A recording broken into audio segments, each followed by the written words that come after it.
భయపడి చేస్తుంటే వీడొకడు నా ప్రాణానికి. రా శ్రావ్య, దగ్గరుండి నన్ను అలంకరించావు. మీ అక్కకి నువ్వు చందనం రాయకపోతే ఎలా? రా.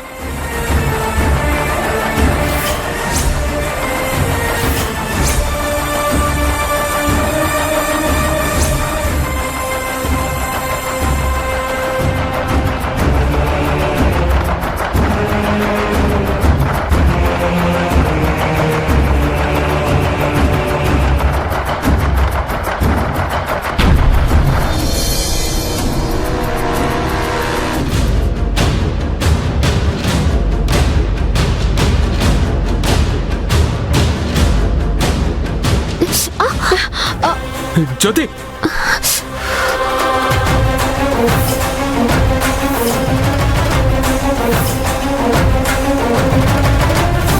జాగ్రత్తగా గాజులు వెయ్యాలని కూడా తెలీదా శ్రావ్య? ఈ శుభ సమయంలో గాజులు పగలడం ఎంత అపశకునం. సారీ అత్తయ్య, పొరపాటున పగిలింది. I'm really sorry. ఏంటి సారీ?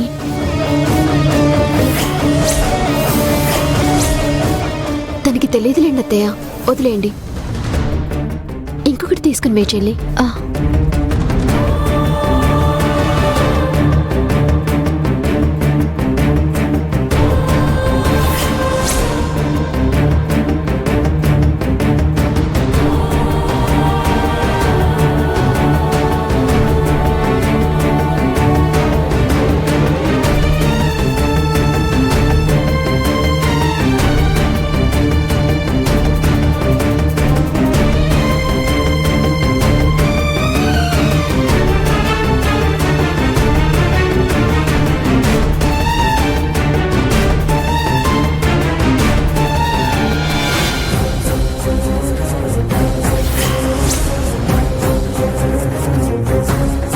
జ్యోతి,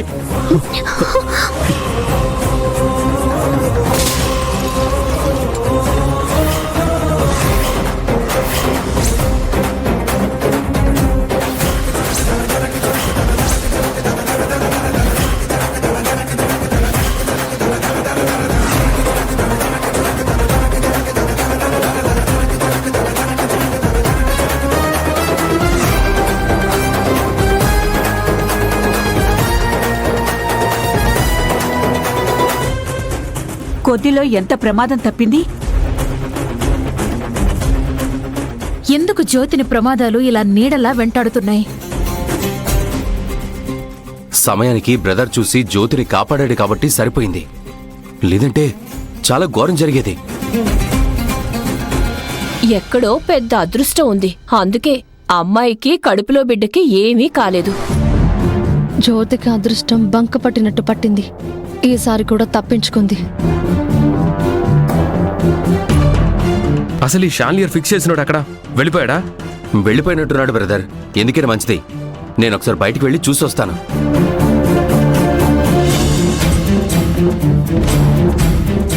గుడ్డిలో మెల్లలాగా ప్లాన్ ఫెయిల్ అయినా వాడు లేకపోవడం మంచిదైంది.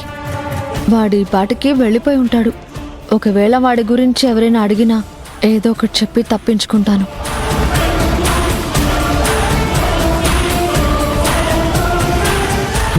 ఎరా, వీడు వెళ్ళిపోలేదా? ఇక్కడే ఉన్నాడా? ఏం చేయాలి ఇప్పుడు? షాన్లీ సరిగ్గా ఫిక్స్ చేయడం రాదా నీకు? నీ నిర్లక్ష్యం వల్ల ఒక నిండు ప్రాణం పోయేది కదరా. వీడు భయపడి నా పేరు చెప్పేస్తాడేమో. బావా, మీరు ఆగండి. పని చేయడం చేత కాకపోతే మూసుకుని ఇంట్లో కూర్చో. అంతేగాని ఇలా ప్రాణాలు తీసే పనులు చేయకు. ముందు పో ఇక్కడి నుంచి.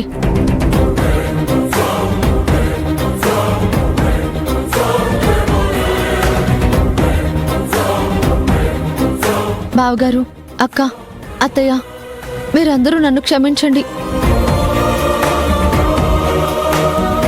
ఈ తప్పు నా వల్లే జరిగింది.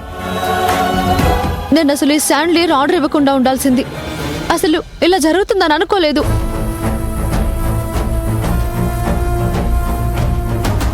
సరేలే శ్రావ్య, ఇలా అవుతుందని నువ్వేమైనా కలగంటావా?